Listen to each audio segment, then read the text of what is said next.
ಇದೇ ರೆಸ್ಯೂಮ್ನ ಇಟ್ಕೊಂಡು ನಾನು 6 ತಿಂಗಳಿಂದ 24 LPA ಜಾಬ್ನ ಕ್ರ್ಯಾಕ್ ಮಾಡಿದ್ದೆ ಆ್ಯಂಡ್ ಅದು ಕೂಡ ಆಫ್ ಕ್ಯಾಂಪಸಲ್ಲಿ. ಆ್ಯಂಡ್ ನಾನು ನಿಮಗೆ ಅಶ್ಯೂರಿಟಿನ ಕೊಡ್ತೀನಿ, ಈ ವಿಡಿಯೋನ ನೋಡಾದ್ಮೇಲೆ ಆ್ಯಂಡ್ ನಿಮ್ಮ ಹತ್ರ ಕೂಡ ಸ್ಕಿಲ್ಸ್ ಇದ್ದರೆ ಡೆಫಿನೆಟ್ಲಿ ನೀವು ಎಲ್ಲೆಲ್ಲಿ ಅಪ್ಲೈ ಮಾಡ್ತೀರಾ ಅಲ್ಲಿ ಶಾರ್ಟ್ ಲಿಸ್ಟ್ ಆಗೇ ಆಗ್ತೀರಾ.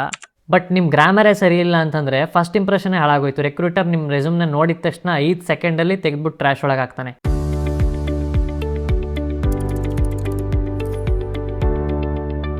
Hi guys, welcome back to another exciting video. ಈ ವಿಡಿಯೋದಲ್ಲಿ ನಿಮಗೆ ರೆಸ್ಯೂಮ್ ಹೇಗೆ ಬಿಲ್ಡ್ ಮಾಡೋದು ಅಂತ ಹೇಳ್ಕೊಡ್ತೀನಿ. ಆ್ಯಂಡ್ ನಾನು ನಂದೇ ರೆಸ್ಯೂಮ್ ಫಾರ್ಮ್ಯಾಟ್ನ ಎಕ್ಸಾಂಪಲ್ ಆಗಿ ತೊಗೊಂಡು ಹೇಳ್ಕೊಡ್ತೀನಿ ನಿಮಗೆ. ಇದೇ ರೆಸ್ಯೂಮ್ನ ಇಟ್ಕೊಂಡು ನಾನು 6 ತಿಂಗಳಿಂದ 24 LPA ಜಾಬ್ನ ಕ್ರ್ಯಾಕ್ ಮಾಡಿದ್ದೆ ಆ್ಯಂಡ್ ಅದು ಕೂಡ ಆಫ್ ಕ್ಯಾಂಪಸಲ್ಲಿ. ಸೊ ಈ ವಿಡಿಯೋ ನಿಮಗೆ ಡೆಫಿನೆಟ್ಲಿ ಹೆಲ್ಪ್ ಮಾಡುತ್ತೆ. ವಿಡಿಯೋನ ಫುಲ್ ನೋಡಿ. ಆ್ಯಂಡ್ ನೀವು ಎಷ್ಟೇ ಸ್ಕಿಲ್ಸ್ ಕಲ್ತಿದ್ರು ನಿಮ್ಮ ರೆಸ್ಯೂಮೇ ಶಾರ್ಟ್ ಲಿಸ್ಟ್ ಆಗ್ತಾ ಇಲ್ಲ ಅಂತಂದರೆ ನೀವು ಏನೇ ಕಲ್ತಿದ್ರು ವೇಸ್ಟ್ ಆಗುತ್ತೆ ಅಲ್ವಾ. ಸೊ ನೀವು ನಿಮ್ಮ ರೆಸ್ಯೂಮ್ನ ಪ್ರಿಪೇರ್ ಮಾಡೋದಕ್ಕೆ 5 ನಿಮಿಷ ಸ್ಪೆಂಡ್ ಮಾಡಿ ಏನಾಗಲ್ಲ. ಆ್ಯಂಡ್ ನನಗೆ ಗೊತ್ತು ಇದು ಬೋರಿಂಗ್ ಪಾರ್ಟ್ ಅಂತ, ಬಟ್ ಸ್ಟಿಲ್ ನೀವು ಇದನ್ನು ಮಾಡಲೇಬೇಕು, ಯಾಕೆಂದರೆ ಇದೇ ಇಂಪಾರ್ಟೆಂಟ್ ಪಾರ್ಟ್ ಆಗಿರುತ್ತೆ. ಆ್ಯಂಡ್ ನಾನು ನಿಮಗೆ ಫಸ್ಟು ಪ್ರೋಸೆಸ್ನ ಹೇಳ್ಕೊಡ್ತೀನಿ ಯಾವ ಥರ ನಡೆಯುತ್ತೆ ಅಂತ. ನೀವು ರೆಸ್ಯೂಮ್ನ ಸೆಂಡ್ ಮಾಡಿದ ತಕ್ಷಣ ಅದು ಡೈರೆಕ್ಟಾಗಿ ರಿಕ್ರೂಟರ್ ಹತ್ರ ಹೋಗಿ ಅವರೇನು ಡೈರೆಕ್ಟಾಗಿ ನೋಡಲ್ಲ. ನೀವು ಫಸ್ಟು ರೆಸ್ಯೂಮ್ನ ಪೋರ್ಟಲಲ್ಲಿ ಅಪ್ಲೈ ಮಾಡಿದ ತಕ್ಷಣ ಅದನ್ನು ATS ಸ್ಕ್ಯಾನ್ ಮಾಡುತ್ತೆ. ಆ್ಯಂಡ್ ATS ಸ್ಕೋರ್ ಯಾವಾಗಲೂ 80+ ಇರಬೇಕು. ಆ್ಯಂಡ್ ATS ಯಾವ ಥರ ವರ್ಕ್ ಆಗುತ್ತೆ ಅಂದರೆ ಆ ಜಾಬ್ ಪೋರ್ಟಲ್ನ ನೋಡುತ್ತೆ ಆ್ಯಂಡ್ ನಿಮ್ಮ ರೆಸ್ಯೂಮ್ನ ನೋಡುತ್ತೆ ಆ್ಯಂಡ್ ಇದೆರಡರದ್ದು ಕೀವರ್ಡ್ಸ್ನ ಮ್ಯಾಚ್ ಮಾಡುತ್ತೆ. And most of the time ಏನಾಗುತ್ತೆ ಅಂತಂದರೆ 80% ಸಿಮಿಲಾರಿಟಿ ಇಲ್ಲ ಅಂತಂದರೆ ನಿಮ್ಮ ರೆಸ್ಯೂಮ್ ರೈಟ್ ಅವೇ ರಿಜೆಕ್ಟ್ ಆಗೋಗುತ್ತೆ. ನಾನು ಇದನ್ನು ಕೂಡ ಹೇಳ್ಕೊಡ್ತೀನಿ ಯಾವ ಥರ ATSಗೆ ತಕ್ಕಂಗೆ ಕೀವರ್ಡ್ಸ್ನ ಹಾಕಬೇಕು ರೆಸ್ಯೂಮಲ್ಲಿ ಅಂತ. ಸೊ ವಿಡಿಯೋನ ಫುಲ್ ನೋಡಿ. ಆ್ಯಂಡ್ ಒಂದ್ಸಲ ATS ನಿಮ್ಮ ರೆಸ್ಯೂಮ್ನ ಶಾರ್ಟ್ ಲಿಸ್ಟ್ ಮಾಡಿದ ತಕ್ಷಣ ರಿಕ್ರೂಟರ್ ಕೈಗೆ ಆ ರೆಸ್ಯೂಮ್ ಹೋಗುತ್ತೆ. ಆ್ಯಂಡ್ ರಿಕ್ರೂಟರ್ ಹತ್ರನೂ ಕೂಡ ಏನು 10-15 ನಿಮಿಷ ಇರಲ್ಲ ನಿಮ್ಮ ರೆಸ್ಯೂಮ್ನ ನೋಡೋದಕ್ಕೆ. ಜಸ್ಟ್ 7-8 ಸೆಕೆಂಡ್ಸಲ್ಲಿ ಅವ್ರು ಜಡ್ಜ್ ಮಾಡಬೇಕಾಗಿರುತ್ತೆ, ಯಾಕೆಂದರೆ ಥೌಸಂಡ್ಸ್ ಆಫ್ ರೆಸ್ಯೂಮೆ ಅವ್ರ ಹತ್ರ ಇರುತ್ತೆ. ಸೊ ನಿಮ್ಮ ರೆಸ್ಯೂಮೆ ರಿಕ್ರೂಟರ್ಗೂ ಕೂಡ ಅಷ್ಟೊಂದು ಅಟ್ರಾಕ್ಟಿವ್ ಆಗಿ ಕಾಣಬೇಕು. ಅಟ್ರಾಕ್ಟಿವ್ ಅಂತಂದರೆ ನಿಮ್ಮ ಹತ್ರ ಸ್ಕಿಲ್ಸ್ ಇರಬೇಕು, ಒಳ್ಳೆ ಫಾರ್ಮ್ಯಾಟ್ ಇರಬೇಕು. ಸೊ ಇದನ್ನೆಲ್ಲ ನೀವು ಕನ್ಸಿಡರ್ ಮಾಡಲೇಬೇಕು. ಸೊ ಈ ವಿಡಿಯೋ ಜೊತೆನೇ ನನ್ನ ರೆಸ್ಯೂಮ್ನ ನಿಮಗೆ ಕೊಡ್ತೀನಿ, ಅದು ಕೂಡ ಎಡಿಟಬಲ್ ಫಾರ್ಮ್ಯಾಟಲ್ಲಿ. ಸೊ ನಿಮ್ಮ ಸ್ಕಿಲ್ ಪ್ರಕಾರ ಅಥವಾ ನಿಮ್ಮ ಜಾಬ್ ಡಿಸ್ಕ್ರಿಪ್ಷನ್ ಪ್ರಕಾರ ನೀವು ಅದನ್ನು ಎಡಿಟ್ ಮಾಡ್ಕೋಬೋದು. ಆ್ಯಂಡ್ ನಾನು ನಿಮಗೆ ಅಶ್ಯೂರಿಟಿನ ಕೊಡ್ತೀನಿ, ಈ ವಿಡಿಯೋನ ನೋಡಾದ್ಮೇಲೆ ಆ್ಯಂಡ್ ನಿಮ್ಮ ಹತ್ರ ಕೂಡ ಸ್ಕಿಲ್ಸ್ ಇದ್ದರೆ ಡೆಫಿನೆಟ್ಲಿ ನೀವು ಎಲ್ಲೆಲ್ಲಿ ಅಪ್ಲೈ ಮಾಡ್ತೀರಾ ಅಲ್ಲಿ ಶಾರ್ಟ್ ಲಿಸ್ಟ್ ಆಗೇ ಆಗ್ತೀರಾ. ಈ ಅಶ್ಯೂರೆನ್ಸ್ನ ನಾನು ಕೊಡ್ತೀನಿ. ಸೊ ಬನ್ನಿ ರಿಯಲ್ ಎಕ್ಸಾಂಪಲ್ನ ಕೊಟ್ಟು ಯಾವ ಥರ ರೆಸ್ಯೂಮ್ ಮಾಡಬೇಕು ಅಂತ ನಾನು ಹೇಳ್ಕೊಡ್ತೀನಿ. ಸೊ ಇವತ್ತು ನಾನು ಈ ರೆಸ್ಯೂಮ್ ಫಾರ್ಮ್ಯಾಟ್ನ ಇಟ್ಕೊಂಡು ನಿಮಗೆ ಎಕ್ಸ್ಪ್ಲೇನ್ ಮಾಡ್ತೀನಿ ಒಂದು ರೆಸ್ಯೂಮ್ ಯಾವ ಥರ ಇರಬೇಕು ಅಂತ. ಆ್ಯಂಡ್ ನಾನು ಕೂಡ ಈ ರೆಸ್ಯೂಮ್ನೇ ಯೂಸ್ ಮಾಡ್ತಿರೋದು, ನೀವು ಕೂಡ ಇದನ್ನೇ ಯೂಸ್ ಮಾಡಿ. ಇದನ್ನು ನಾನು ಲಿಂಕಲ್ಲಿ ಅಥವಾ ಡಿಸ್ಕ್ರಿಪ್ಷನಲ್ಲಿ ಹಾಕಿರ್ತೀನಿ ಎಡಿಟಬಲ್ ಫಾರ್ಮ್ಯಾಟಲ್ಲಿ, ನೀವು ಇದನ್ನು ಯೂಸ್ ಮಾಡ್ಕೋಬೋದು. ಸೊ ಫಸ್ಟ್ ಆಫ್ ಆಲ್ ನಾನು ಇದನ್ನು 3 ಸೆಕ್ಷನಲ್ಲಿ ಡಿವೈಡ್ ಮಾಡ್ಕೋತೀನಿ ಆಯಿತಾ. ಫಸ್ಟ್ ಒನ್ ಯಾವುದು ಅಂತಂದರೆ ಹೆಡ್ಡರ್ ಸೆಕ್ಷನ್ನು. ಇದರಲ್ಲಿ ನಿಮ್ಮ ನೇಮ್ ಇರುತ್ತೆ, ಕಾಂಟ್ಯಾಕ್ಟ್ ಇರುತ್ತೆ, ಅಥವಾ ನಿಮ್ಮದು ಲಿಂಕ್ಡ್ಇನ್ ಅಕೌಂಟ್ ಇರುತ್ತೆ, ಗಿಟ್ಹಬ್ ಅಕೌಂಟ್ ಇರುತ್ತೆ. ಇದನ್ನು ಒಂದು ಸೆಕ್ಷನ್ ಆಗಿ ಕನ್ಸಿಡರ್ ಮಾಡ್ತೀನಿ. ಆ್ಯಂಡ್ ಸೆಕೆಂಡ್ ಸೆಕ್ಷನ್ನ ಯಾವ್ದು ಇಟ್ಕೋತೀನಿ ಅಂತಂದರೆ ನಾನು ಸ್ಕಿಲ್ಸ್ ಸೆಕ್ಷನ್ನ ಇಟ್ಕೋತೀನಿ. ಆ್ಯಂಡ್ ಥರ್ಡ್ ಸೆಕ್ಷನ್ನ ಯಾವ್ದು ಇಟ್ಕೋತೀನಿ ಅಂತಂದರೆ ನಿಮ್ಮ ಎಕ್ಸ್ಪೀರಿಯನ್ಸ್ ಮತ್ತು ಪ್ರಾಜೆಕ್ಟ್ ಸೆಕ್ಷನ್ನ ಇಟ್ಕೋತೀನಿ ಆಯಿತಾ. ಸೊ ಫಸ್ಟ್ ಸೆಕ್ಷನಲ್ಲಿ ನೀವು ನೋಡ್ಬೋದು, ನಾನು ಫಸ್ಟ್ ನೇಮ್ ಮತ್ತು ಸೆಕೆಂಡ್ ನೇಮ್ನ ಹಾಕಿದ್ದೀನಿ. ಸೊ ನಿಮ್ಮ ಹತ್ರ ಸೆಕೆಂಡ್ ನೇಮ್ ಇದ್ದರೆ ಯೂಸ್ ಮಾಡ್ಕೋಬೋದು, ಅಥವಾ ನಿಮ್ಮ ಇನಿಷಿಯಲ್ಸ್ನ ನೀವು ಯೂಸ್ ಮಾಡ್ಕೋಬೋದು. ಅದಾದ ತಕ್ಷಣ ಕೆಳಗಡೆ ನಿಮ್ಮ ಕಾಂಟ್ಯಾಕ್ಟ್ ನಂಬರ್ ಆಗಿರ್ಬೋದು, ನಿಮ್ಮ ಇಮೇಲ್ ಆಗಿರ್ಬೋದು, ಅಥವಾ ನಿಮ್ಮ ಲಿಂಕ್ಡ್ಇನ್ ಅಕೌಂಟ್ ಆಗಿರ್ಬೋದು, ಗಿಟ್ಹಬ್ ಅಕೌಂಟ್ ಆಗಿರ್ಬೋದು, ಇದನ್ನು ನೀವು ಯೂಸ್ ಮಾಡ್ಕೋಬೋದು. ಸೊ ನಾನಿಲ್ಲಿ ನನ್ನ ಕಾಂಟ್ಯಾಕ್ಟ್ ನಂಬರ್ನ ಹಾಕಿದ್ದೀನಿ. ಆ್ಯಂಡ್ ನೀವು ಕಾಂಟ್ಯಾಕ್ಟ್ ನಂಬರ್ನ ಹಾಕಬೇಕಾದ್ರೆ you have to make sure that ಅದು ವರ್ಕಿಂಗಲ್ಲಿದೆ ಅಂತ ಆಯಿತಾ. ಯಾಕೆಂದರೆ ಮೆನಿ ಟೈಮ್ಸ್ ಈ ಕಾಂಟ್ಯಾಕ್ಟ್ ನಂಬರ್ನ ಇಟ್ಕೊಂಡೇ ಅವರು ನಿಮಗೆ ಕಾಲ್ ಮಾಡೋದಾಗಲಿ ಅಥವಾ ಏನಾದರೂ ಅಪ್ಡೇಟ್ಸ್ ಕೊಡೋದಾಗಲಿ ಈ ಕಾಂಟ್ಯಾಕ್ಟ್ನೇ ಯೂಸ್ ಮಾಡ್ತಾರೆ. ಸೊ ಡೆಫಿನೆಟ್ಲಿ ನೀವು ಅದಕ್ಕೆ ವರ್ಕಿಂಗ್ ಕಾಂಟ್ಯಾಕ್ಟ್ ನಂಬರ್ನ ಹಾಕಬೇಕು. ನೆಕ್ಸ್ಟ್ ನಾನು ಇಮೇಲ್ ID ನ ಹಾಕಿದ್ದೀನಿ. ಸೊ ಇಲ್ಲಿ ನೀವು ನಿಮ್ಮದನ್ನು ರಿಪ್ಲೇಸ್ ಮಾಡ್ಕೋಬೋದು. ಅದಾದಮೇಲೆ ಲಿಂಕ್ಡ್ಇನ್ ಹಾಕಿದ್ದೀನಿ. ಇದ್ರ ಜೊತೆಗೆ ನೀವು ಗಿಟ್ಹಬ್ ಕೂಡ ಹಾಕಬೇಕು. ನಾನು ಹಾಕಿದ್ದೀನಿ, ಇದು ಎಕ್ಸಾಂಪಲ್ ಫಾರ್ಮ್ಯಾಟ್ ಆಗಿರೋದ್ರಿಂದ ನಾನು ಕ್ರೌಡೆಡ್ ಆಗುತ್ತೆ, ಎಕ್ಸ್ಪ್ಲೇನ್ ಮಾಡೋಕ್ಕಾಗಲ್ಲ ಅಂತ ಹಾಕಿಲ್ಲ ಅಷ್ಟೇ. ಸೊ ಇದ್ರ ಜೊತೆ ನೀವು ನಿಮ್ಮ ಗಿಟ್ಹಬ್ ID ಕೂಡ ಹಾಕ್ಬೋದು, ಓಕೆನಾ. ಸೊ ಇದಿಷ್ಟು ಹೆಡ್ಡರ್ ಸೆಕ್ಷನ್ ಆಗಿರುತ್ತೆ. ಆ್ಯಂಡ್ ನೀವು ಅಬ್ಸರ್ವ್ ಮಾಡ್ಬೋದು, ನಿಮ್ಮ ನೇಮ್ ಯಾವಾಗ್ಲೂ ಲೈಕ್ ಒಂದು 18ಇಂದ ಒಂದು 22ವರೆಗೂ ಟೆಕ್ಸ್ಟ್ ಸೈಜ್ ಇರಬೇಕು. ಓಕೆ, ಇದಿಷ್ಟು ನಿಮ್ಮದು ಹೆಡ್ಡರ್ ಸೆಕ್ಷನ್ ಆಗಿತ್ತು. ಆ್ಯಂಡ್ ಹೆಡ್ಡರ್ ಸೆಕ್ಷನಲ್ಲಿ ಇನ್ನೊಂದನ್ನು ನಾನು ಹೇಳೋದು ಮರ್ತೆ, ಏನಂತಂದರೆ ತುಂಬ ಜನ ಫೋಟೋಗಳನ್ನ ಹಾಕಿರ್ತಾರೆ ಅವ್ರ ರೆಸ್ಯೂಮಲ್ಲಿ, ನೋಡಿರ್ತೀರ ಅಲ್ವಾ. ಸೊ ನೀವು ಫೋಟೋನ ಹಾಕೋ ನೆಸೆಸಿಟಿ ಇರಲ್ಲ, ಯಾಕೆಂತಂದರೆ ನಿಮ್ಮ ಅಪಿಯರೆನ್ಸ್ನ ನೋಡಿ ಅಥವಾ ನೀವು ಹೇಗಿದ್ದೀರಾ ಅಂತ ನೋಡಿ ನಿಮ್ಗೆ ಯಾರೂ ಕೆಲಸ ಕೊಡಲ್ಲ. ಅಂಟಿಲ್ ಆ್ಯಂಡ್ ಅನ್ಲೆಸ್ ನಿಮಗೆ ನೀವು ತುಂಬ ಚೆನ್ನಾಗಿದ್ದೀರಾ ಅಂತ ಅನ್ನಿಸ್ತಾ ಇದ್ರೆ, ಅದನ್ನು ಹಾಕಬೇಕು ಅಂತ ಅನ್ನಿಸ್ತಾ ಇದ್ರೂ ಕೂಡ ಹಾಕಬೇಡಿ, ಯಾಕೆಂತಂದರೆ ಅದು ಮ್ಯಾಟರ್ ಆಗಲ್ಲ.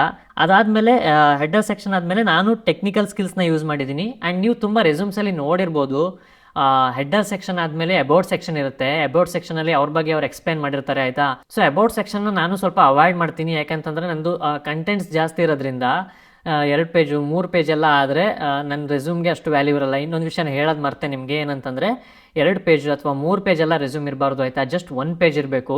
ಸೊ ಇದೇ ರೀಸನ್ಗೋಸ್ಕರ ನಾನು ಅಬೌಟ್ ಸೆಕ್ಷನ್ನ ಅವಾಯ್ಡ್ ಮಾಡ್ತೀನಿ. ಬೇರೆ ಸ್ಕಿಲ್ಸ್ಗೆ ಅಥವಾ ಬೇರೆ ಟೆಕ್ನಿಕಲ್ ಆಸ್ಪೆಕ್ಟ್ಸ್ಗೆ ಜಾಗ ಇರಲಿ ಅಂತ. ನಿಮ್ಗೇನಾದರೂ ಬೇಕು ಅಂತ ಅನ್ಸಿದ್ರೆ ನೀವು ಅಬೌಟ್ ಸೆಕ್ಷನ್ನ ಹಾಕ್ಬೋದು, ಅದನ್ನು ಹಾಕಬಾರ್ದು ಅಂತಲೂ ಏನಿಲ್ಲ ಆಯಿತಾ. ಸೊ ಟೆಕ್ನಿಕಲ್ ಸ್ಕಿಲ್ಸ್ಗೆ ಅಂತ ಬಂದರೆ ನಾನು ಫಸ್ಟು ಲ್ಯಾಂಗ್ವೇಜಸ್ನ ಹಾಕ್ತೀನಿ. ಆ್ಯಂಡ್ ಇದರಲ್ಲೂ ಕೂಡ ನೀವು ಯಾವುದು ಲ್ಯಾಂಗ್ವೇಜ್ ಮೇಲೆ ರೀಸೆಂಟಾಗಿ ವರ್ಕ್ ಮಾಡಿರ್ತೀರಾ ಅಥವಾ ರೀಸೆಂಟಾಗಿ ಕಲ್ತಿರ್ತೀರಾ ಅದನ್ನು ಫಸ್ಟ್ ಹಾಕಬೇಕು. ಲೈಕ್ ಆರ್ಡರ್ ಆಫ್ ಪ್ರಿಯಾರಿಟಿ ಇರುತ್ತೆ ಅಲ್ವಾ. ಸೊ ಫಸ್ಟ್ ಪ್ರಿಯಾರಿಟಿಯಲ್ಲಿ ನೀವು ರೀಸೆಂಟಾಗಿ ಯಾವುದನ್ನ ಕಲ್ತಿರ್ತೀರ ಅಲ್ವಾ ಅದನ್ನು ರೀಸೆಂಟಾಗಿ ಹಾಕಬೇಕು. ಯಾವುದು ಸ್ವಲ್ಪ ಟೈಮ್ ಹಿಂದೆ ಕಲ್ತಿರ್ತೀರಾ ಅದನ್ನು ಲಾಸ್ಟಲ್ಲಿ ಹಾಕಿ. ಯಾಕೆ ಅಂದರೆ ನೀವು ಫಸ್ಟ್ ಅವರು ಏನನ್ನು ನೋಡ್ತಾರೆ ಅದ್ರ ಮೇಲೆ ಕ್ವಶನ್ಸ್ನ ಕೇಳೋ ಚಾನ್ಸಸ್ ಜಾಸ್ತಿ ಇರುತ್ತೆ. ಈ ರೀಸನ್ಗೋಸ್ಕರ ನೀವು ಆರ್ಡರ್ ಆಫ್ ಪ್ರಿಯಾರಿಟಿಯಲ್ಲಿ ಫಸ್ಟು ನೀವು ರೀಸೆಂಟಾಗಿ ಕಲ್ತಿರೋದನ್ನು ಹಾಕಬೇಕು. ನೆಕ್ಸ್ಟ್ ನಾನಿಲ್ಲಿ ಸ್ವಲ್ಪ ಬ್ಯಾಕ್ ಆ್ಯಂಡ್ ಫ್ರೇಮ್ ವರ್ಕ್ಸ್ನ ಮೆನ್ಷನ್ ಮಾಡಿದ್ದೀನಿ, ಡೇಟಾಬೇಸಸ್ನ ಮೆನ್ಷನ್ ಮಾಡಿದ್ದೀನಿ. ಆ್ಯಂಡ್ ಇನ್ನೂ ತುಂಬ ಸ್ಕಿಲ್ಸ್ನ ಹಾಕ್ಬೋದು. ನಾನು ಜಸ್ಟ್ ಎಕ್ಸಾಂಪಲ್ಗೆ ಇಷ್ಟನ್ನು ತೊಗೊಂಡಿದ್ದೀನಿ ಅಷ್ಟೇ. ನಾನು ಇದನ್ನು ಯಾವ ಥರ ಕನ್ಸಿಡರ್ ಮಾಡಿದ್ದೀನಿ ಅಂತಂದರೆ ಒಂದು ಬ್ಯಾಕ್ ಆ್ಯಂಡ್ ರೋಲ್ಗೆ ಈ ರೆಸ್ಯೂಮ್ನ ಕನ್ಸಿಡರ್ ಮಾಡಿದ್ದೀನಿ. ಅದಕ್ಕೋಸ್ಕರ ಎಲ್ಲ ಬ್ಯಾಕ್ ಆ್ಯಂಡ್ ಸ್ಕಿಲ್ಸೇ ಇದೆ, ನೀವು ಒಬ್ಸರ್ವ್ ಮಾಡ್ಬೋದು. ಸೊ ಒಂದು ಬ್ಯಾಕ್ ಆ್ಯಂಡ್ ರೋಲ್ಗೆ ಜಾಬ್ ಡಿಸ್ಕ್ರಿಪ್ಷನಲ್ಲಿ ಏನಿರುತ್ತೆ ಆ ಕೀವರ್ಡ್ಸ್ನ ನಾನು ಇದಕ್ಕೆ ಮ್ಯಾಚ್ ಮಾಡೋಕ್ಕೆ ಮಾಡಿದ್ದೀನಿ ಆಯಿತಾ. ನಾನು ಆ ಜಾಬ್ ಡಿಸ್ಕ್ರಿಪ್ಷನ್ ಒಂದು ಎಕ್ಸಾಂಪಲ್ನ ನಾನು ಇಲ್ಲಿ ಎಡಿಟಿಂಗಲ್ಲಿ ಹಾಕ್ತೀನಿ ಓವರ್ಲೇಯಲ್ಲಿ, ಅದನ್ನು ಚೆಕ್ ಮಾಡಿ. ಸೊ ನೆಕ್ಸ್ಟ್ ಸೆಕ್ಷನ್ ಯಾವ್ದು ಇಟ್ಟಿದ್ದೀನಿ ಅಂತಂದರೆ ನಾನು ಎಕ್ಸ್ಪೀರಿಯನ್ಸ್ ಸೆಕ್ಷನ್ನ ಇಟ್ಟಿದ್ದೀನಿ. ನೀವು ಕೂಡ ಎಕ್ಸ್ಪೀರಿಯನ್ಸ್ ಇದ್ದರೆ ಹಾಕ್ಬೋದು, ಅಥವಾ ಇಂಟರ್ನ್ಶಿಪ್ ಎಕ್ಸ್ಪೀರಿಯನ್ಸಸ್ ಇದ್ದರೆ ಹಾಕ್ಬೋದು, ಅಥವಾ ಇನ್ ಕೇಸ್ ನಿಮ್ಮ ಹತ್ರ ಇಂಟರ್ನ್ಶಿಪ್ ಎಕ್ಸ್ಪೀರಿಯನ್ಸು ಕೂಡ ಇಲ್ಲ ಅಥವಾ ಯಾವುದೋ ಕಂಪನೀಸಲ್ಲೂ ಪ್ರೀವಿಯಸ್ಲಿ ವರ್ಕ್ ಮಾಡಿಲ್ಲ ಅಂತಂದರೆ ನೀವು ಯಾವುದಾದ್ರೂ ಕಾಲೇಜ್ ಕ್ಲಬ್ಸಲ್ಲಿ ವರ್ಕ್ ಮಾಡಿದರೆ, ಲೈಕ್ ಏನಾದರೂ ಫೌಂಡರ್ಸ್ ಆಗಿದ್ದರೆ ಅಥವಾ ಕಾಲೇಜ್ ಕ್ಲಬ್ಸ್ದು ಯಾವುದಾದ್ರೂ ಒಂದು ಮೇಯ್ನ್ ರೋಲ್ಸಲ್ಲಿ ಇದ್ದರೆ ನೀವು ಅದನ್ನು ಈ ಎಕ್ಸ್ಪೀರಿಯನ್ಸ್ ಸೆಕ್ಷನಲ್ಲಿ ಹಾಕ್ಬೋದು ಆಯಿತಾ. ಸೊ ನಾನಿವಾಗ ಎಕ್ಸ್ಪೀರಿಯನ್ಸ್ ಸೆಕ್ಷನಲ್ಲಿ ಏನು ಮಾಡಿದ್ದೀನಿ ಅಂತಂದರೆ ನಂದು ಲೈಕ್ ಒಂದೆರಡು ಕಂಪನಿದು ಎಕ್ಸಾಂಪಲ್ ತೊಗೊಂಡು ಹಾಕಿದ್ದೀನಿ. ಆ್ಯಂಡ್ ಇದನ್ನು ಯಾವ ಥರ ನಾನು ಕನ್ಸಿಡರ್ ಮಾಡಿದ್ದೀನಿ ಅಥವಾ ಹಾಕಿದ್ದೀನಿ ಅಂತಂದರೆ ನಂದು ಈ ಜಾಬ್ ಡಿಸ್ಕ್ರಿಪ್ಷನ್ ಏನಿದೆ ಅಲ್ವಾ ಅದಕ್ಕೆ ಸ್ವಲ್ಪ ಕೀವರ್ಡ್ಸ್ ಇದರಲ್ಲಿ ನನಗೆ ಮ್ಯಾಚ್ ಆಗಬೇಕು. ಯಾಕೆಂದರೆ ATS ನನ್ನ ರೆಸ್ಯೂಮ್ನ ಶಾರ್ಟ್ ಲಿಸ್ಟ್ ಮಾಡಬೇಕು. ಫಸ್ಟ್ ಆಫ್ ಆಲ್ ಯಾವುದು ರೀಸೆಂಟ್ಲಿ ವರ್ಕ್ ಮಾಡಿರ್ತೀರ ಆ ಕಂಪನಿನ ನೀವು ಫಸ್ಟ್ ಹಾಕಬೇಕು. ಲೈಕ್ ಕಂಪನಿ ಎಲ್ಲಿ ನಾನು January 2025ಇಂದ ಪ್ರೆಸೆಂಟ್ವರೆಗೂ ಅದರಲ್ಲಿ ವರ್ಕ್ ಮಾಡ್ತಿದ್ದೀನಿ ಅಂದ್ಕೊಳ್ಳಿ. ಸೊ ರೀಸೆಂಟ್ಲಿ ಯಾವುದ್ರ ಮೇಲೆ ವರ್ಕ್ ಮಾಡ್ತಿದ್ದೀನಿ ಆ ಕಂಪನಿದು ನಾನು ಲೇಟೆಸ್ಟಾಗಿ ಹಾಕಿದ್ದೀನಿ. ಸೊ ಅಲ್ಲಿ ಯಾವ ಥರ ಯಾವ ರೋಲಲ್ಲಿ ವರ್ಕ್ ಮಾಡಿದ್ದೆ, ನಾನು ಬ್ಯಾಕ್ ಎಂಡ್ ಡೆವಲಪರ್ ಆಗಿ ವರ್ಕ್ ಮಾಡಿದ್ದೆ, ಅದನ್ನು ಕೆಳಗಡೆ ಹಾಕ್ತೀನಿ. ಸೊ ಅದೇ ಲೈನಲ್ಲಿ ನಂದು ಲೊಕೇಶನ್ನ ನಾನು ಹಾಕಿದ್ದೀನಿ, ಅಂದರೆ ಕಂಪನಿ ಲೊಕೇಶನ್ನ ನಾನು ಹಾಕಿದ್ದೀನಿ. ಸೊ ಇದರಲ್ಲಿ ನಾನು ಯೂಶ್ವಲಿ ಏನು ಮಾಡಬೇಕು ಅಂತಂದರೆ ಪ್ಯಾರಾಗ್ರಾಫ್ಸಲ್ಲಿ ಬರೆಯೋದನ್ನು ಅಥವಾ ಲೆಂತಿ ಡಿಸ್ಕ್ರಿಪ್ಷನ್ ಬರೆಯೋದನ್ನು ಅವಾಯ್ಡ್ ಮಾಡಬೇಕು. ಎಲ್ಲ ಬುಲೆಟ್ ಪಾಯಿಂಟ್ಸಲ್ಲಿ ಇರಬೇಕು ಆಯಿತಾ. ಈ ಎಕ್ಸ್ಪೀರಿಯನ್ಸ್ ಸೆಕ್ಷನಲ್ಲಿ ನಾನು ಏನೇನು ಮೆನ್ಷನ್ ಮಾಡಿದ್ದೀನಿ ಅಂತಂದರೆ, ಆ್ಯಂಡ್ ಇನ್ನೊಂದು ಹೇಳೋದನ್ನು ಮರ್ತೆ ನಿಮಗೆ.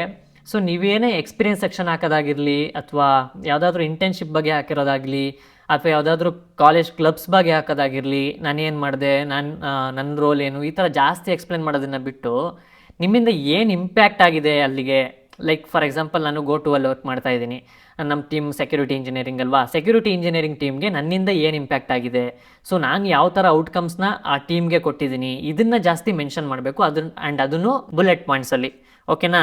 ಸೊ ನಾನು ಇಲ್ಲಿ ಹಾಕಿದ್ದೀನಿ built a scalable REST APIs using fast API serving over 200K+ monthly request. So ಇಲ್ಲಿ ನೀವು ಅಬ್ಸರ್ವ್ ಮಾಡ್ಬೋದು, ನಾನು ನಂಬರ್ಸಲ್ಲಿ ಎಕ್ಸ್ಪ್ಲೇನ್ ಮಾಡಿದ್ದೀನಿ ತುಂಬ ಪಾಯಿಂಟ್ಸ್ನ. ಲೈಕ್ 2 lakh+ ರಿಕ್ವೆಸ್ಟ್ನ ಹ್ಯಾಂಡಲ್ ಮಾಡ್ತಾ ಇದ್ದೆ, ಅಥವಾ ಲೇಟೆನ್ಸಿನ ಇಷ್ಟು ಕಡಿಮೆ ಮಾಡಿದೆ, ಇಷ್ಟು ಮಿಲಿ ಸೆಕೆಂಡ್ಸ್ಗೆ ರೆಡ್ಯೂಸ್ ಮಾಡಿದೆ, ಈ ಥರ ನಂಬರ್ಸಲ್ಲಿ ಹಾಕಿದ್ದೀನಿ. ನೀವು ಕೂಡ ನಿಮ್ಮ ಎಕ್ಸ್ಪೀರಿಯನ್ಸ್ ಸೆಕ್ಷನ್ ಆಗಿರ್ಬೋದು ಅಥವಾ ನಿಮ್ಮ ಪ್ರಾಜೆಕ್ಟ್ ಸೆಕ್ಷನ್ ಆಗಿರ್ಬೋದು ನಂಬರ್ಸಲ್ಲಿ ಎಕ್ಸ್ಪ್ಲೇನ್ ಮಾಡಬೇಕು. ಲೈಕ್ ಏನೇ ಇದ್ರೂ ಒಂದು ಪ್ರೂಫ್ ಥರ ಇರಬೇಕು. ಸೊ ಅದಿಷ್ಟು ಎಕ್ಸ್ಪೀರಿಯನ್ಸ್ ಸೆಕ್ಷನ್ ಆಗಿತ್ತು. ನಾನು ಇಲ್ಲಿ ಒಂದು 2-3 ಕಂಪನಿನ ಮೆನ್ಷನ್ ಮಾಡಿದ್ದೀನಿ. ಸೊ ನಿಮ್ಮ ಹತ್ರ ಎಷ್ಟಿರುತ್ತೆ ಅದನ್ನು ನೀವು ಮೆನ್ಷನ್ ಮಾಡ್ಬೋದು. ಇದ್ದು ಫಾರ್ಮ್ಯಾಟ್ನ ನಾನು ಕೊಟ್ಟಿರ್ತೀನಿ ಆಯಿತಾ, ಎಕ್ಸಾಕ್ಟ್ ಫಾರ್ಮ್ಯಾಟ್ನ. ನಿಮ್ಗೆ ಯಾವ ಥರ ಬೇಕೋ ಆ ಥರ ಎಡಿಟ್ ಮಾಡ್ಕೊಳ್ಳಿ. ನೆಕ್ಸ್ಟ್ ಸೆಕ್ಷನಲ್ಲಿ ಏನಿಟ್ಟಿದ್ದೀನಿ ಅಂತಂದರೆ ನಾನು ಪರ್ಸ್ನಲ್ ಪ್ರಾಜೆಕ್ಟ್ಸ್ ಅಥವಾ ಅವಾರ್ಡ್ಸ್ ಇರ್ಬೋದು, ಅಚೀವ್ಮೆಂಟ್ಸ್ ಇರ್ಬೋದು, ಇದಕ್ಕೆ ಇಟ್ಟಿದ್ದೀನಿ. ನೀವು ಇದನ್ನೇ ತೊಗೊಂಡೋಗಿ ಡೈರೆಕ್ಟಾಗಿ ಕಾಪಿ ಮಾಡಿ ಇಟ್ಬಿಡಿ ಆಯಿತಾ. ಸೊ ನಿಮ್ಮ ಹತ್ರ ಈ ಸೆಕ್ಷನಲ್ಲಿ ಏನು ಹಾಕಬೇಕು ಅದನ್ನು ಮಾತ್ರ ಹಾಕಿ. ಲೈಕ್ ಇಲ್ಲಿ ನಾನು ಪರ್ಸ್ನಲ್ ಪ್ರಾಜೆಕ್ಟ್ನ ಹಾಕಿದ್ದೀನಿ, ಬಟ್ ಅವಾರ್ಡ್ಸ್ ಆ್ಯಂಡ್ ಅಚೀವ್ಮೆಂಟ್ಸ್ ಕೂಡ ಮೆನ್ಷನ್ ಮಾಡಿದ್ದೀನಿ. ಯಾಕೆ, ನಿಮ್ಮ ಹತ್ರ ಏನಾದರೂ ಎಕ್ಸ್ಪೀರಿಯನ್ಸ್ ಕಡಿಮೆ ಇದ್ದು ಪರ್ಸ್ನಲ್ ಪ್ರಾಜೆಕ್ಟ್ ಒಂದಿದ್ದು ಸ್ವಲ್ಪ ಅವಾರ್ಡ್ಸ್ ಅಥವಾ ಅಚೀವ್ಮೆಂಟ್ಸ್ ಏನಾದರೂ ಇದ್ದರೆ 2 ಸೆಕ್ಷನ್ ಮಾಡ್ಕೊಳ್ಳಿ ಅಂತ. ಸೊ ಓಕೆನಾ, ಅದನ್ನು ನೀವು ಕನ್ಸಿಡರ್ ಮಾಡ್ಕೊಳ್ಳಿ. ಡೈರೆಕ್ಟಾಗಿ ಇದನ್ನೇ ತೊಗೊಂಡೋಗಿ ಕಾಪಿ ಪೇಸ್ಟ್ ಮಾಡಬೇಡಿ. ಸೊ ಪರ್ಸ್ನಲ್ ಪ್ರಾಜೆಕ್ಟಲ್ಲಿ ನಾನು 2 ಪ್ರಾಜೆಕ್ಟ್ನ ಮೆನ್ಷನ್ ಮಾಡಿದ್ದೀನಿ. ಆ್ಯಂಡ್ ಪರ್ಸ್ನಲ್ ಪ್ರಾಜೆಕ್ಟಲ್ಲಿ ಇನ್ನೊಂದನ್ನು ನೆನ್ಪಿಟ್ಕೊಳ್ಳಿ, ನೀವು ಏನೇ ಮಾಡಿದರೂ ಕೂಡ ಅದ್ರದ್ದು ಗಿಟ್ಹಬ್ ಲಿಂಕ್ನ ನೀವು ಅಟ್ಯಾಚ್ ಮಾಡಬೇಕು. ನಾನು ಇದರಲ್ಲಿ ಅಟ್ಯಾಚ್ ಮಾಡಿದ್ದೀನಿ ನೋಡಿ ಆ ಥರ. ಆ್ಯಂಡ್ ಇದರಲ್ಲಿ ಡಮ್ಮಿ ಲಿಂಕ್ ಇದೆ, ಬಟ್ ನಾನು ನಿಮಗೆ ಎಕ್ಸಾಂಪಲ್ ಕೊಟ್ಟಿದ್ದು ಗಿಟ್ಹಬ್ ಲಿಂಕ್ನ ಅಟ್ಯಾಚ್ ಮಾಡಬೇಕು ಆಯಿತಾ. ಸೊ ನಿಮ್ಮ ಪ್ರಾಜೆಕ್ಟ್ ನೇಮ್ ಮುಂದೆ ನೀವು ಯಾವ್ಯಾವ ಟೆಕ್ನಾಲಜಿನ ಯೂಸ್ ಮಾಡಿದ್ದೀರಾ ಅದನ್ನು ಸ್ವಲ್ಪ ಮೆನ್ಷನ್ ಮಾಡಿ. ಅದಾದಮೇಲೆ ಸೇಮ್ ಎಕ್ಸ್ಪೀರಿಯನ್ಸ್ ಸೆಕ್ಷನಲ್ಲಿ ಯಾವ ಥರ ಹೇಳಿರ್ತೀರ, ಏನೇನು ಇಂಪ್ಯಾಕ್ಟ್ ಆಗಿದೆ, ಆ ಪ್ರಾಜೆಕ್ಟಿಂದ ಏನು ಯೂಸ್ ಆಗಿದೆ, ಇದನ್ನು ನೀವು ಅದ್ರ ಕೆಳಗಡೆ ಬರಿಬೋದು. ಓಕೆನಾ. ಸೊ ಇದಿಷ್ಟು ಪರ್ಸ್ನಲ್ ಪ್ರಾಜೆಕ್ಟ್ ಮತ್ತು ಎಕ್ಸ್ಪೀರಿಯನ್ಸ್ ಸೆಕ್ಷನ್ ಆಗಿತ್ತು. ನಾನು ಇಷ್ಟನ್ನು ಆಲ್ಮೋಸ್ಟ್ ಒಂದೇ ಇದಾಗಿ ಕನ್ಸಿಡರ್ ಮಾಡಿದ್ದೀನಿ. Last one education. So education ಸೆಕ್ಷನಲ್ಲಿ ತುಂಬ ಜನ ಏನು ಮಾಡ್ತಾರೆ ಅಂತಂದರೆ ಸ್ಕೂಲ್ ಮೆನ್ಷನ್ ಮಾಡೋದು, PUC ಎಷ್ಟು ತೆಗೆದಿದ್ದೆ ಅಥವಾ CET ಲಿಸ್ಟ್ ತೆಗೆದಿದ್ದೆ, ನಂದು 7th ಸ್ಟ್ಯಾಂಡರ್ಡಲ್ಲಿ ಲಿಸ್ಟ್ ತೆಗೆದಿದ್ದೆ, ಇದನ್ನೆಲ್ಲ ಮೆನ್ಷನ್ ಮಾಡ್ತಾರೆ. ನಾನು ಒಂದು ಹೇಳಲ್ಲ, ಅದೆಲ್ಲ ನೀಡೇ ಇಲ್ಲ. ಓಕೆನಾ, ನೀವು ಜಸ್ಟ್ ಏನಾದರೂ ಮಾಸ್ಟರ್ಸ್ ಮಾಡಿದ್ದೀರಾ, ಮಾಸ್ಟರ್ಸ್ ಹಾಕಿ, ಬ್ಯಾಚುಲರ್ಸ್ ಮಾಡಿದ್ದೀರಾ, ಬ್ಯಾಚುಲರ್ಸ್ ಹಾಕಿ. ಆ್ಯಂಡ್ ಅದನ್ನು ಕೂಡ ಯಾವುದು ರೀಸೆಂಟಾಗಿ ಮಾಡಿರ್ತೀರೋ ಅದನ್ನು ಹಾಕಬೇಕು, ಆಯಿತಾ. ಸೊ ನೀವು ಸ್ಕೂಲ್ಸು ಅಥವಾ PUCದು ಇದನ್ನೆಲ್ಲ ಮೆನ್ಷನ್ ಮಾಡೋ ನೀಡಿಲ್ಲ. ಓಕೆನಾ, ನಾನು ಜಸ್ಟ್ ಬ್ಯಾಚುಲರ್ಸ್ ಮಾಡಿದ್ದೀನಿ ಎಲೆಕ್ಟ್ರಿಕಲ್ ಇಂಜಿನಿಯರಿಂಗಲ್ಲಿ, ಸೊ ನಾನು ಜಸ್ಟ್ ಅದನ್ನು ಹಾಕಿದ್ದೀನಿ. ಆ್ಯಂಡ್ ಇನ್ನೊಂದು ಏನು ಅಂತಂದರೆ ಗ್ರೇಡ್ಸ್ ಹಾಕ್ತಾರೆ. ಸೊ ಗ್ರೇಡ್ಸ್ನ ನೀವು ಇಂಟ್ರೆಸ್ಟ್ ಅಂದರೆ ನಿಮ್ಮ ಗ್ರೇಡ್ಸ್ ಚೆನ್ನಾಗಿದ್ರೆ, ಲೈಕ್ 9.5, 9, 8.5 ಈ ಥರ ಎಲ್ಲ ಗ್ರೇಡ್ಸ್ ಚೆನ್ನಾಗಿದ್ರೆ ಹಾಕಿ. ಗ್ರೇಡ್ಸ್ ಚೆನ್ನಾಗಿಲ್ಲ ಅಂತಂದರೆ ಹಾಕೋ ನೆಸೆಸಿಟಿ ಏನಿಲ್ಲ. ಸೊ ನನ್ನ 9 CGPA ಇದೆ, ಬಟ್ ಹಾಕಿಲ್ಲ, ಸೊ ಅದು ನೀಡಿಲ್ಲ. ಓಕೆನಾ, ಸೊ ಇದಿಷ್ಟು ಒಂದು ರೆಸ್ಯೂಮಲ್ಲಿ ಏನೇನು ಇರಬೇಕು ಅಂತ ನಾನು ಎಕ್ಸ್ಪ್ಲೇನ್ ಮಾಡಿದ್ದೀನಿ. ಸೊ ಆ್ಯಂಡ್ ಇದರಲ್ಲಿ ಒಂದು ರಫ್ ಐಡಿಯಾ ಬಂದಿರುತ್ತೆ, ಯಾಕೆಂದರೆ ನಿಮ್ಮ ಕಣ್ಮುಂದೆ ಒಂದು ರೆಸ್ಯೂಮೆ ಇದೆ ಅಲ್ವಾ. ಸೊ ಅದಕ್ಕೋಸ್ಕರ ನಿಮಗೆ ಒಂದು ರಫ್ ಐಡಿಯಾ ಬಂದಿರುತ್ತೆ. ನಾನು ಇವಾಗ ನೀವು ಏನೇನು ಮಾಡಬಾರ್ದು ರೆಸ್ಯೂಮಲ್ಲಿ ಅನ್ನೋದನ್ನು ಹೇಳ್ಕೊಡ್ತೀನಿ, ಆಯಿತಾ. ಆ್ಯಂಡ್ ಏನೇನು ಮಾಡಬಾರ್ದು, ಏನೇನು ಮಾಡಬೇಕು ಅನ್ನೋದನ್ನು ಹೇಳ್ಕೊಡ್ತೀನಿ. ಓಕೆ, ನಾನು ಇವಾಗ ಏನೇನು ಮಾಡಬಾರ್ದು, ಏನೇನು ಮಿಸ್ಟೇಕ್ಸ್ ಮಾಡ್ತೀರಾ ಅಂತ ಎಕ್ಸ್ಪ್ಲೇನ್ ಮಾಡ್ತೀನಿ. ಸೊ ಫಸ್ಟ್ ಮಿಸ್ಟೇಕ್ ಏನು ಮಾಡ್ತಾರೆ ಅಂತಂದರೆ ಫ್ಯಾನ್ಸಿ ಟೆಂಪ್ಲೇಟ್ಸ್ನ ಯೂಸ್ ಮಾಡೋದು. ಲೈಕ್ ನಾನು ಸ್ಕ್ರೀನ್ ಮೇಲೆ ಹಾಕಿರ್ತೀನಿ, ಒಂದು ಕಡೆ ಬ್ಲೂ ಕಲರ್ಸು, ಇನ್ನೊಂದು ಕಡೆ ಏನೇನೋ ಅದೊಂದು ಜಾತ್ರೆ ಟೆಂಪ್ಲೇಟ್ಸ್ ಎಲ್ಲ ಇರುತ್ತೆ, ಅದನ್ನೆಲ್ಲ ಯೂಸ್ ಮಾಡ್ತಿರ್ತಾರೆ. ದಯವಿಟ್ಟು ಅದನ್ನು ನೀವು ಯೂಸ್ ಮಾಡಬೇಡಿ. ಅದನ್ನು ಇಟ್ಕೊಂಡು ನೀವು ಅಪ್ಲೈ ಮಾಡಿದ್ರೆ ಎಲ್ಲೂ ಕೂಡ ಶಾರ್ಟ್ ಲಿಸ್ಟ್ ಆಗಲ್ಲ. ಫಸ್ಟ್ ಒನ್ ಏನು ಅಂತಂದರೆ ಫ್ಯಾನ್ಸಿ ಟೆಂಪ್ಲೇಟ್ಸ್ನ ಯೂಸ್ ಮಾಡಬಾರ್ದು. ಓಕೆನಾ. ಸೆಕೆಂಡ್ ಒನ್ ಏನು ಅಂತಂದರೆ ಗ್ರಾಮ್ಯಾಟಿಕಲ್ ಎರರ್ಸ್ನ ಸ್ವಲ್ಪ ಅವಾಯ್ಡ್ ಮಾಡಿ. ಓಕೆನಾ.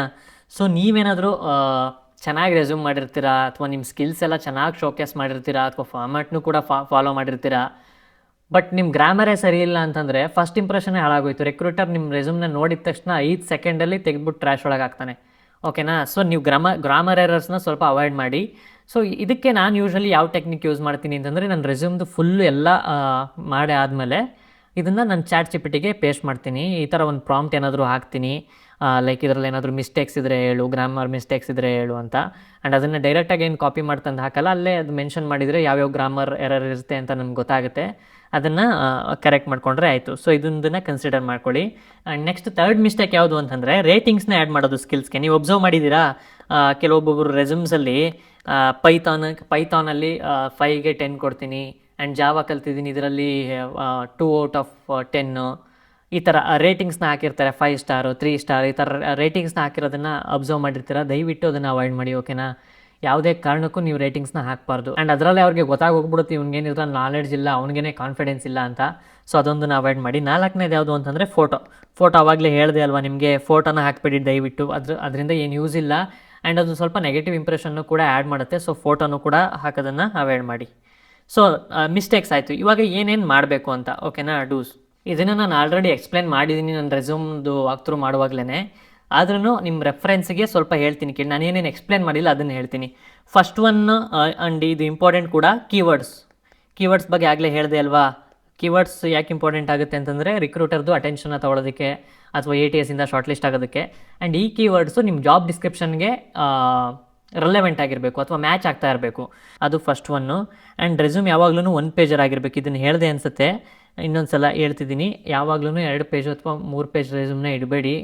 ಸಮ್ಟೈಮ್ಸ್ 1.5 ಪೇಜ್ 2 ಪೇಜ್ ರೆಸ್ಯೂಮ್ಸ್ನ ಇಡ್ತಾರೆ ಯಾರು ತುಂಬ ಎಕ್ಸ್ಪೀರಿಯನ್ಸ್ ಇರೋರು, ಲೈಕ್ ಒಂದು 10 ಇಯರ್ಸ್ ಎಕ್ಸ್ಪೀರಿಯನ್ಸ್ ಇರೋರು, ಅಥವಾ 8 ಇಯರ್ಸ್ ಎಕ್ಸ್ಪೀರಿಯನ್ಸ್ ಇರೋರು, ಅವರು 2 ಪೇಜ್ ರೆಸ್ಯೂಮ್ನ ಇಡ್ತಾರೆ. ನೀವು ಅದನ್ನು ಇಡೋ ನೆಸೆಸಿಟಿ ಇಲ್ಲ. ಓಕೆನಾ.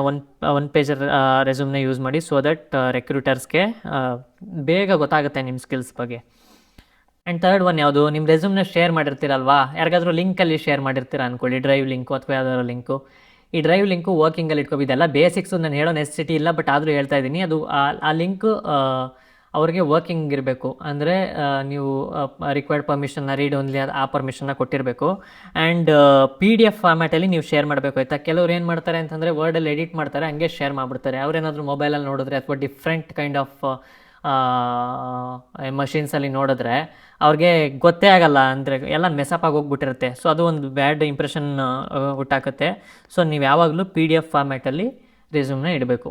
ಸೊ ಇದಿಷ್ಟು ನನ್ನ ಟಿಪ್ಸು. ನಾನು ಯೂಶ್ವಲಿ ರೆಸ್ಯೂಮ್ಗೆ ಫಾಲೋ ಮಾಡೋಂಥ ಒಂದು ಗೋಲ್ಡನ್ ರೂಲ್ಸ್ ಅಂತಲೇ ಹೇಳ್ಬೋದು. ಆ್ಯಂಡ್ ಇದು ನನಗೆ ನಾನು ಹೇಳಿದೆ ಅಲ್ವಾ, 6 ಮಂತ್ಸ್ ಬ್ಯಾಕ್ ನಾನು ಒಂದು Athena Health ಅಂತ ಅಪ್ಲೈ ಮಾಡಿದ್ದೆ. ಲೈಕ್ ನಾನೇದೋ ದೊಡ್ಡ ಪ್ಯಾಕೇಜ್ ಕೇಳಿದ್ದೆ, ಬಟ್ ಅವ್ರು 24 LPA ಆಫರ್ ಮಾಡಿದ್ರು. ನಾನು ಅದೇ ಪ್ಯಾಕೇಜ್ನ ಹೇಳ್ತಾ ಇದ್ದೀನಿ. ಸೊ 24 LPA ಕ್ರ್ಯಾಕ್ ಮಾಡೋದಕ್ಕೆ ಹೆಲ್ಪ್ ಮಾಡಿತ್ತು. ಆ್ಯಂಡ್ ನನ್ನ ಕಾಲೇಜ್ ಟೈಮಿಂದನೂ ಸ್ವಲ್ಪ ಇದೇ ಥರ ಯೂಸ್ ಮಾಡ್ತಿದ್ದೀನಿ, ಬಟ್ ರೀಸೆಂಟಾಗಿ ಚೆನ್ನಾಗಿ ಕಲ್ತ್ಕೊಂಡಿದ್ದೀನಿ ಯಾವ ಥರ ರೆಸ್ಯೂಮ್ಸ್ ಎಲ್ಲ ಮಾಡಬೇಕು ಅಂತ. ಸೊ ಈ ರೆಸ್ಯೂಮ್ ಫಾರ್ಮ್ಯಾಟ್ನ ಯೂಸ್ ಮಾಡಿದ್ರೆ ಡೆಫಿನೆಟ್ಲಿ ನಿಮಗೂ ಆಫ್ ಕ್ಯಾಂಪಸ್ ಪ್ಲೇಸ್ಮೆಂಟ್ಸಲ್ಲಿ ತುಂಬ ಹೆಲ್ಪ್ ಆಗುತ್ತೆ. ರೆಫರೆನ್ಸಲ್ಲಿ ಈ ಕಾಲೇಜ್ ಪ್ಲೇಸ್ಮೆಂಟ್ಸಲ್ಲಿ ಸ್ಟಿಲ್ ಓಕೆ, ಬಟ್ ಅಲ್ಲಿನೂ ಕಾಂಪಿಟೇಷನ್ ಇದೆ ಇವಾಗ, ಅಲ್ಲಿನೂ ಚೆನ್ನಾಗಿದ್ರೆ ಒಳ್ಳೆಯದು, ಬಟ್ ಆಫ್ ಕ್ಯಾಂಪಸಲ್ಲಂತೂ ತುಂಬ ಮ್ಯಾಟರ್ ಆಗುತ್ತೆ. ಓಕೆನಾ? ಸೊ ಈ ಒಂದು ಫಾರ್ಮ್ಯಾಟ್ನ ಯೂಸ್ ಮಾಡ್ಕೊಳ್ಳಿ. ನಾನು ಈ ಫಾರ್ಮ್ಯಾಟ್ದು ಲಿಂಕ್ನ ನನ್ನ ವಾಟ್ಸಪ್ ಕಮ್ಯುನಿಟಿಯಲ್ಲಿ ಎಲ್ಲಾದರೂ ಹಾಕ್ತೀನಿ. ಆ್ಯಂಡ್ ನಾನು ಡಿಸ್ಕ್ರಿಪ್ಷನಲ್ಲಿ ಇವಾಗ ಲಿಂಕ್ ಶೇರ್ ಮಾಡೋಕ್ಕಾಗಲ್ಲ ಅನ್ಸುತ್ತೆ, ಯಾಕೆಂದರೆ ನಂದಿನ್ನೂ ಮೊನೆಟೈಸ್ ಆಗಿಲ್ಲ ಅಲ್ವಾ ಚಾನಲ್ಲು. ಸೊ ನನ್ನ ಕಮ್ಯುನಿಟಿಯಲ್ಲಿ ಎಲ್ಲಾದರೂ ಹಾಕಿರ್ತೀನಿ, ಇಲ್ವಾ ಇದ್ರದ್ದೇ ಬಯೋದಲ್ಲಿ ಏನಾದರೂ ಹಾಕಿರ್ತೀನಿ. ಈ ಫಾರ್ಮ್ಯಾಟ್ನ ಡೌನ್ಲೋಡ್ ಮಾಡಿಕೊಂಡು ನಿಮ್ಗೆ ಯಾವ ಥರ ಬೇಕೋ ಆ ಥರ ಎಡಿಟ್ ಮಾಡಿಕೊಂಡು ಯೂಸ್ ಮಾಡ್ಕೊಳ್ಳಿ.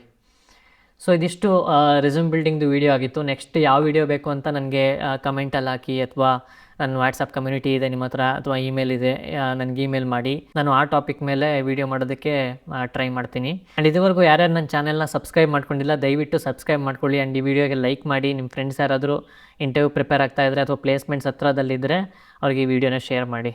ಸೊ ನೆಕ್ಸ್ಟ್ ವೀಡಿಯೋದಲ್ಲಿ ಸಿಗೋಣ. Thank you. ಬಾಯ್.